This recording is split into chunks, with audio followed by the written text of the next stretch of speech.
মিয়ানমারের আরাকান আর্মির সদস্যদের বাংলাদেশের ভেতরে ঢুকে উৎসব করে যাওয়ার ঘটনাটি চিন্তার বিষয়। স্থানীয় প্রশাসনের উচিত ছিল তাদের আটক করে জিজ্ঞাসাবাদ করা। এমন মত দিয়ে নিরাপত্তা বিশ্লেষক ইশফাক ইলাহি চৌধুরী বলছেন, আরাকান আর্মির ওই সদস্যরা সীমান্ত পার হয়ে গেছে না এখনো রয়ে গেছে তাও ভাবতে হবে প্রশাসনকে। ওয়ালটন মাইক্রোওয়েভ ওভেনের খাবার গরম রাখে দীর্ঘ সময় ধরে। Walton microwave oven. মিয়ানমারের রাখাইন ভিত্তিক বিদ্রোহী গোষ্ঠী আরাকান আর্মি এরই মধ্যে রাজ্যের বেশিরভাগ শহর দখল করে নিয়েছে এই সশস্ত্র বাহিনী। সংবাদ মাধ্যমের খবরে বলা হচ্ছে, বাংলাদেশ মিয়ানমার সীমান্তের ২৭০ কিলোমিটার আরাকান আর্মির দখলে। দেশটির সেনাবাহিনীর সঙ্গে তাদের সংঘর্ষ এখনও চলছে, আর এর উত্তেজনা ছড়িয়েছে বাংলাদেশ সীমান্তেও। মিয়ানমার থেকে যখন বারবার যুদ্ধের উস্কানি দেয়া হচ্ছে, ঠিক এমন অবস্থায় বাংলাদেশের ভেতরে ঢুকে উৎসব করে গেল আরাকান আর্মির সদস্যরা।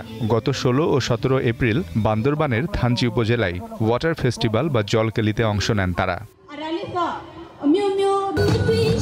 নিরাপত্তা বিশ্লেষক ইশফাক ইলাহি চৌধুরীর মতে, সীমান্ত এলাকায় উভয় প্রান্তের মানুষের জাতিগত, সামাজিক ও সাংস্কৃতিক যোগাযোগ থাকতে পারে, তবে বর্তমান পরিস্থিতি বিবেচনায় এটি হালকাভাবে দেখার সুযোগ নেই। স্থানীয় প্রশাসন উচিত ছিল এটা খোঁজখবর নেওয়া, দরকার হলে তাদেরকে জিজ্ঞাসাবাদ করা, আটক করা। তাদেরকে যদি ডেকে আনা হয় এবং তাদেরকে আতিথেয়তা দেওয়া হয়, অর্থাৎ তাদের ওখানে একটা তাদের সমর্থন গোষ্ঠী আছে, সেটা চিন্তার বিষয়।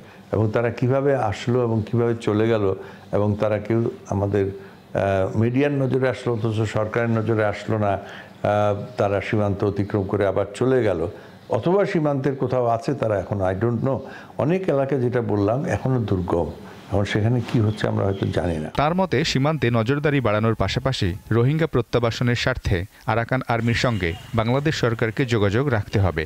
যেহেতু তারা সীমান্তের জাস্ট ওপারে বসে আছে, তো তারা এবং ওই এলাকাটা যদি তারা ভবিষ্যতে কন্ট্রোল করে, সুতরাং আমাদের অফিসিয়ালি না হলেও আনঅফিসিয়ালি তাদের সাথে যোগাযোগ করতে হবে। তারা কিন্তু তখন বলেছিল যে আমরা নীতিগতভাবে রোহিঙ্গাদের ফেরত দিব যদি তারা, আমরা জানি যদি তারা আমাদের, যদি ছিল একটা, যে যদি তারা আমাদের নাগরিক হয়ে থাকে।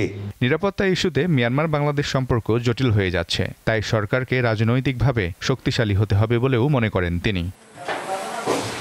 মিজানুর রহমান, দীপ্ত সংবাদ, ঢাকা।